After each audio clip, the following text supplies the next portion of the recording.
but actually one of the most profound and challenging ordeals is to drink ayahuasca.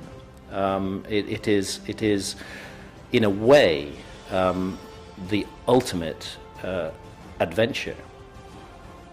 Ayahuasca will bring you to revelations that psychotherapy might take decades to bring you to. It's really extraordinarily difficult, but you are being offered the opportunity to make changes in your life.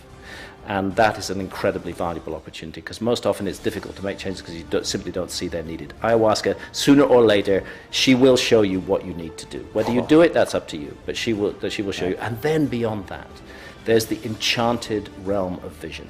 There's the sense of a magical universe, that we are actually not caught up in something mundane and physical and down to earth only, but in something that's deeply enchanted and magical in this adventure of life, and in the incredible opportunity to be born in a human body and to undergo the teaching and learning experiences that life in a human body involves, and to live on this beautiful garden of a planet surrounded by, the majestic wonder of the universe, to look up at night and see that and be part of that and wonder where we are in the scheme of things, that there is behind all this not just dead physical processes, but a profound magical intelligence which is at work in the universe. Ayahuasca will show you that sooner or later, more clearly than anything else you could ever experience.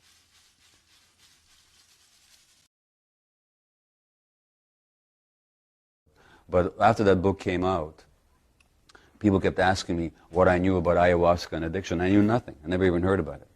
And they kept asking me. And I finally said, fuck off, I don't know anything about it, Until I said, well, maybe the universe is knocking on my door for a reason here. And then somebody told me there was an opportunity to do ceremonies locally, as there are opportunities to do that. And so I did. And the very first night that I experienced ayahuasca, I got it. I just got it. I just got why it could help people who are stressed, people with addictions, people, anybody.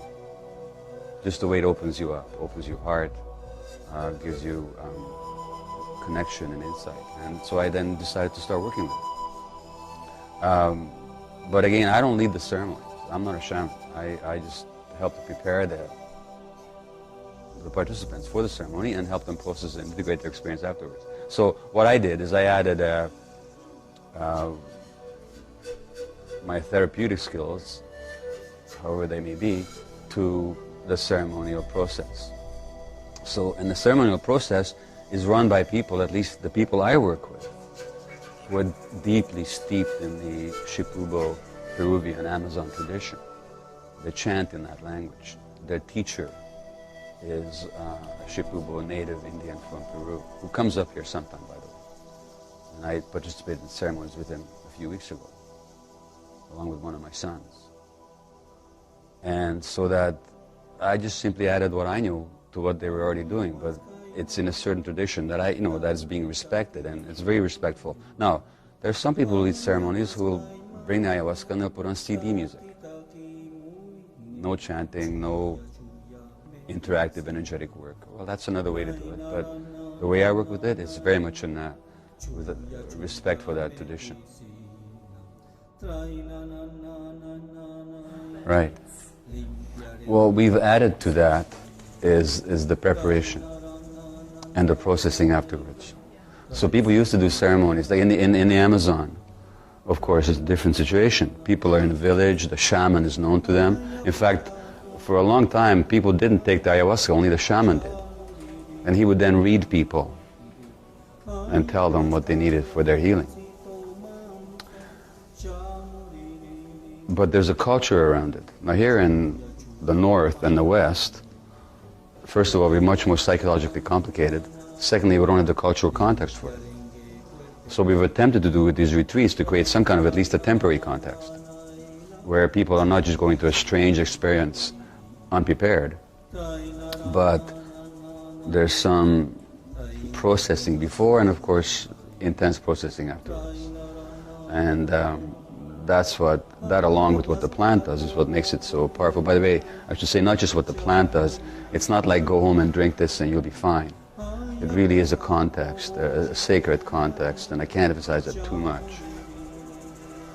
The chanting that the shamans do, and the chanting is very specific. They don't just go through a playlist of songs they're going to sing that night.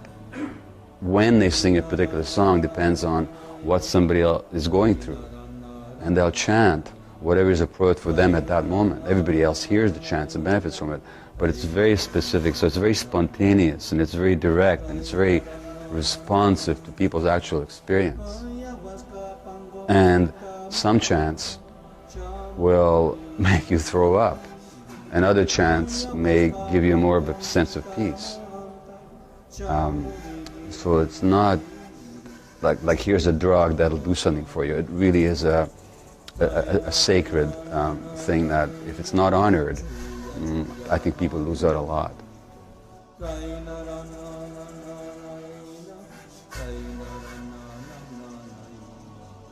We tell people all the time, this is not going to save your life, and in fact, the Buddha talked about our habit energies that are so powerful. It takes a lot to overcome them. And those habit energies are those ingrained patterns from childhood. And they're very, very powerful because they help you survive. It's so hard to get let go of them. So it takes conscious awareness and work to maintain the connection to yourself in the face of those habit energies. Now, TJ gets on stage and he shares himself with dozens of people every night. And that's a very powerful way to do it. But of course, not everybody who does a ceremony is going to do that. But we tell everybody, you got to have some practice. Otherwise, it's just going to become a memory. And practice means daily doing something that somehow evokes something of that experience. Now, that might be meditation. It might be just 10 minutes of writing about what you experienced, even if you're doing it for the 100th time. But just putting yourself back into that state and connecting with what you saw there. If you don't do that, it does become a fading memory.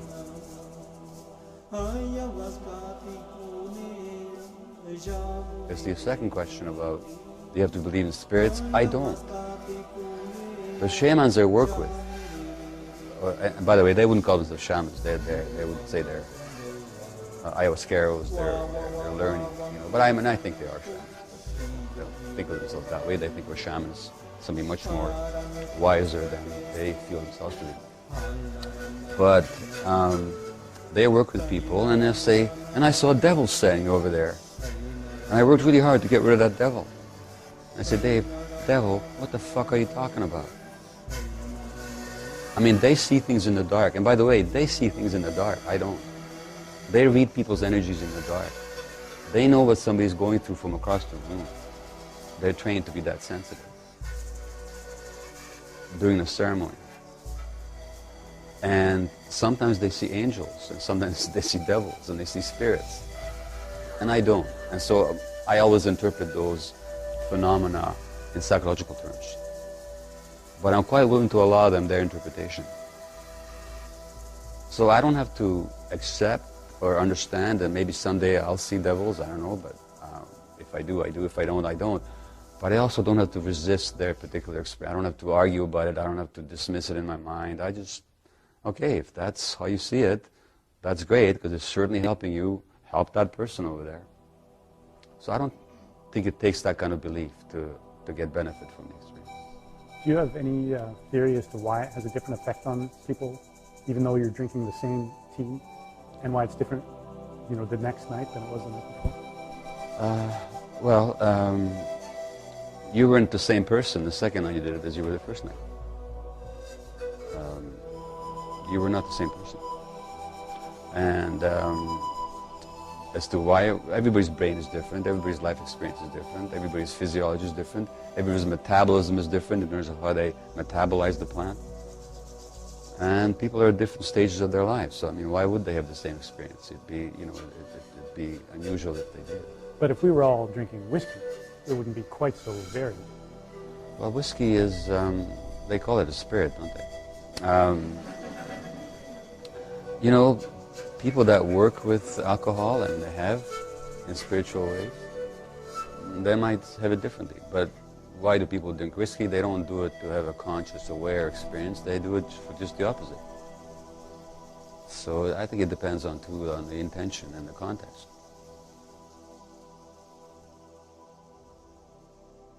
Oh, sure. Ayahuasca is not the way to do it. There's no the way to do it. It's just one particular path.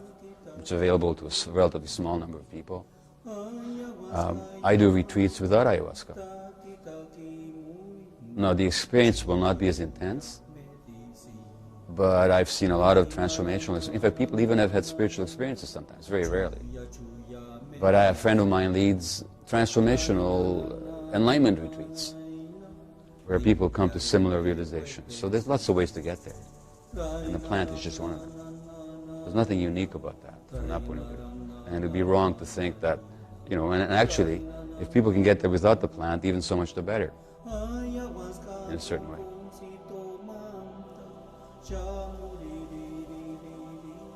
The ayahuasca is a very woody vine that wraps itself around trees. So they chop it up, and as TJ said, they mix it with another plant, and they boil it together they chop up this vine, and they boil it with another plant called chakruna, and they boil it for about 8 hours, and then you get this brew. And the shamans, when they prepare it, they certainly chant over it. Yeah, there's been no such studies, because, at least in North America, because you can't get approval for such studies, because ayahuasca is not one of these quantifiable pharmaceutical agents that you can put into a pill form and then run double-blind studies on. It just does not fit into the Western medical model. There's no way to get approval for a study using ayahuasca. I talked to Health Canada about that. I could do it if I had $3 million. So the experience, the closest I can come to it is to tell you that in Brazil, where there's a religious movement around ayahuasca called Santo Daime, they studied those people. Psychiatrists have studied those people. And over time, there's significantly less depression, less alcoholism, less drug use amongst that population who uses the ayahuasca than in a non-ayahuasca population. So that, but I couldn't give you percentages, and there's never been a study that says, here's a bunch of alcoholics or drug addicts, let's give some of them ayahuasca, let's give some of them a placebo, and there's no such studies even theoretically possible.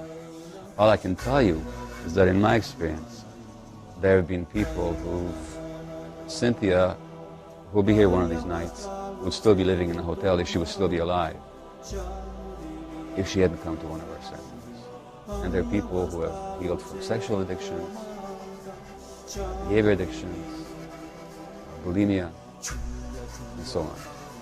But there's nothing scientifically that I can tell you that here's the proof. I can't tell you.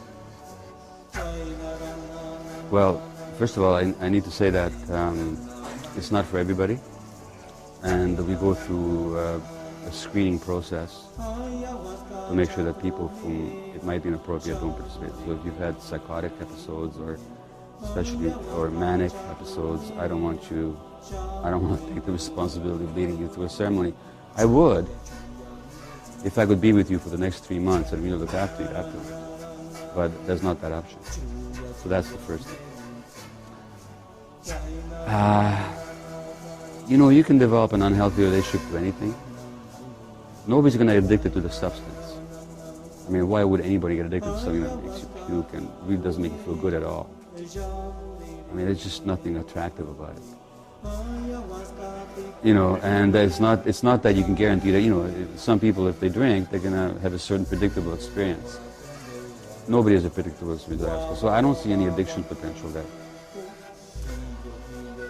What can happen for some people, I would believe, is that they stop living their real lives and they start putting all their energies into having this kind of experience. There's always that potential. And there are some people who wanted to come on my retreat, sometimes repeatedly, and I kind of excluded them. I said, no, you got to do the work in your own life. Don't rely on this experience to do it for you. So there's that risk, but it's not a huge one. I don't see it as a big risk at all, and there's many worse things in this life. So yes, there is that risk with anything, but it's not a significant factor.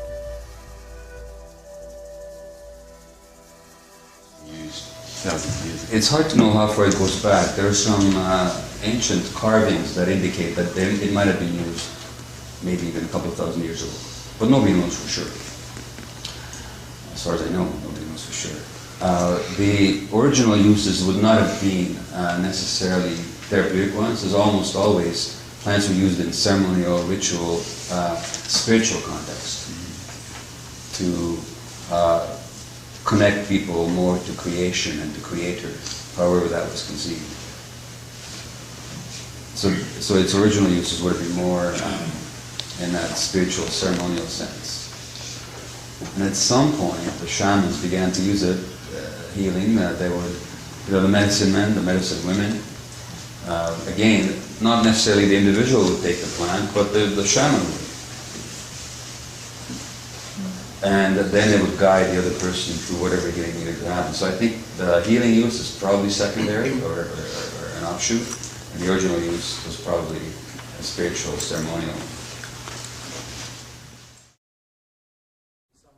Does everyone need healing in some way? Well, it's not a question of needing. I mean, you can go through life, a lot of people do. They become prime ministers, or presidents. There's never any healing in their lives, and they may die with honors and have a military funeral with millions of people, watching on television. So you can't say that they needed it. Would everyone benefit from it? In this culture, absolutely. There's nobody, not anybody I've ever met or seen on television or read about who wouldn't benefit from some. Now, that doesn't mean they have to do ayahuasca, but for some kind of a healing process to occur. Healing comes from the word for wholeness. And there are very few whole people in this society. This society does not foster whole people. It fosters broken or alienated or divided people for some of the reasons that TJ actually mentioned, and for many other reasons as well. So it's not that anybody needs it, but could anybody benefit from it? My answer would be absolutely.